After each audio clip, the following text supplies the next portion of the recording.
Semana normal de trabajo para intentar mejorar cosas que hemos hecho mal en el último partido, y la gente sigue trabajando en la línea que viene haciéndolo bien. Estoy contento con el equipo, trabajan bien y pues, vamos quemando etapas que yo consideraba que debíamos de quemar para que el equipo vaya dando el máximo de lo que puede dar. Ahora mismo está haciendo una buena semana y se nota mucho que lleva ya unos días con nosotros Robertas, y bueno, pues también se nota en la calidad del equipo el tener un jugador ya con seguridad de trabajar con nosotros, espero que por mucho tiempo. ¿Cómo ves el partido del sábado? El partido del sábado, como todos en esta liga, muy difícil, muy complicado, nadie te regala nada.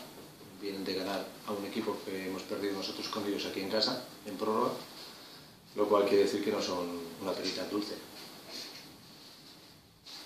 Y será un factor más clave todavía de lo que ya es la afición, ¿no?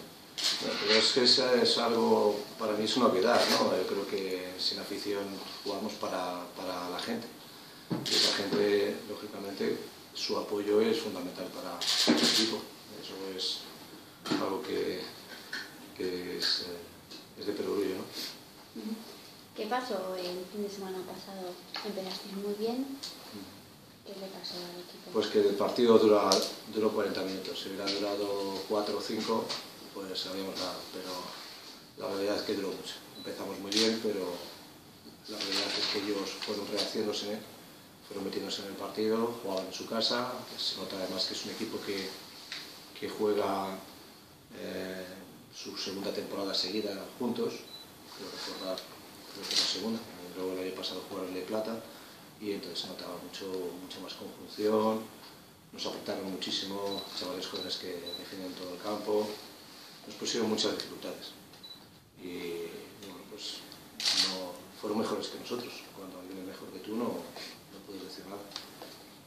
Ángel, ¿qué esperas de un rival como Huesca? Yo no espero mucho de Huesca, sinceramente, porque no me he planteado lo que pueden hacer. Yo espero mucho del equipo, ¿no? De nuestro equipo.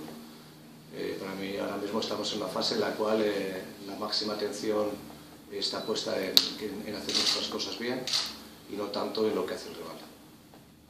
Trabajar como has trabajado esta semana es la situación ideal que no has podido... Sí, bueno, tanto como ideal, para mí me gustaría que fuera todavía mejor, ¿no? Pero dentro de cómo estábamos, indudablemente estoy contento de cómo está yendo. Me refiero más que nada pues ya por el bloque más compacto, sí, con más continuidad los jugadores. Sí, es que necesitamos eso precisamente, continuidad. ¿Una pregunta más? Nada más. Pues muchas gracias. Okay.